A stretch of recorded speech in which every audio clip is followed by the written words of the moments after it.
Здравейте, аз съм Калин. Сега ще ви разкажа за Арисе оф Берг. Тази игра ми е любимата. Ето ме. Здравейте, аз съм на 9 години. Казвам се Калин Мариан Страхилов. Тази игра ми е любимата.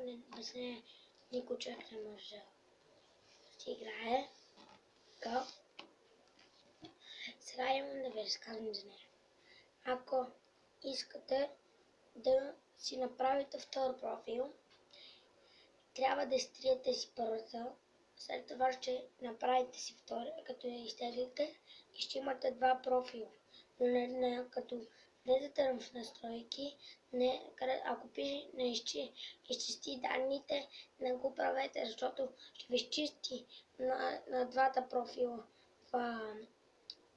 драконите и всичко там, където сте се събрали.